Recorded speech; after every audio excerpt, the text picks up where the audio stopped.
Hola clase, bienvenidos a la clase de español. Today we are going to learn the verb ser. This is actually one of our first conjugation lessons, so before we actually start on the lesson itself, let's talk about what a conjugation is. To conjugate means to modify a verb from its basic form in order to demonstrate who or what is doing the action. Let me show you what I mean in English. In English, to be is the verb ser. So if we take the verb to be, and I wrote it out. Here are some examples.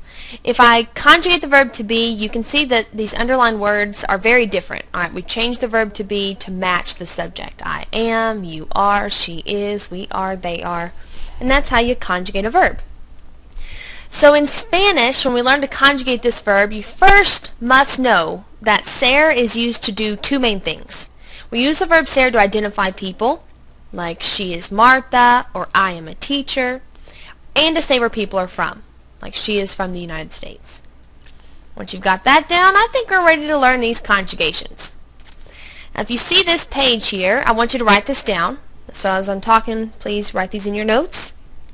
And hopefully these words at the beginning are very familiar to you. Alright, these are our subject pronouns that we've worked on. If you haven't watched that video yet, go back and please watch our subject pronouns video, because you absolutely need to know that yo is I, tú is you, él is he, ella is she, usted is you formal, like if you're talking to someone older than you.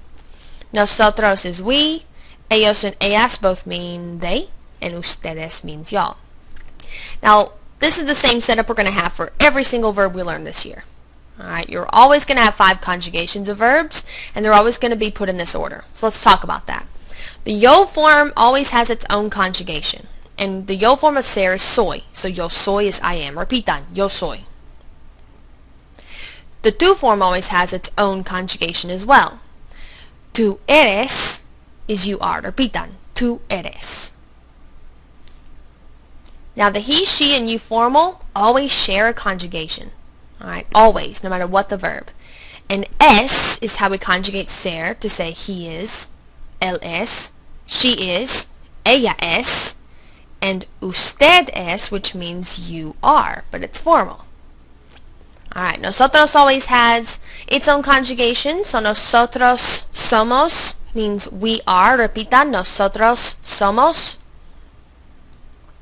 And then the they and y'all form also always share a verb conjugation. So ellos and ellas son means they are, and ustedes son means y'all are. Repitan, son. Muy bien. Alright. For this verb, this is an irregular verb. Irregular verbs do not follow regular verb rules, which we're going to learn shortly. For now, just know that irregular verbs are simply going to have to be memorized. So you're going to have to memorize these 5 conjugations. What I would love for you to be able to do is when you think of the verb ser, I want you to be able to think soy, eres, es, somos, son. In fact, there's a link on YouTube I'm going to send you to where you can learn a song that will help you memorize those very quickly. But simply memorizing a verb is not going to do you any well on quizzes, tests, or real life. You have to know that soy goes with the yo form, eres goes with the tú form, etc., so that you can utilize these in full sentences. And that's the whole point, being able to communicate in Spanish. So let's look at some real life examples here.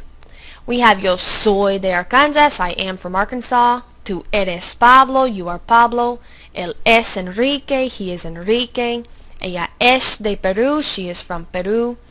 And again, these are subject pronouns. I could change ella to a girl's name, like Elizabeth is from Peru, and that would be the same. Elizabeth es de Peru.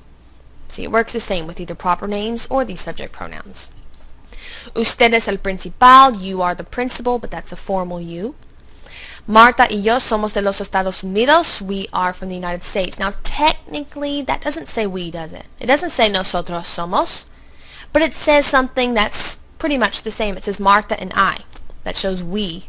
So again, you can use either proper names or you can use those subject pronouns, but anytime you're talking about you and someone else, you would conjugate somos to say we are from the United States.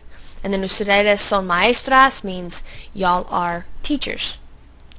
So please write a couple of these examples down in your notes as well. And thank you very much.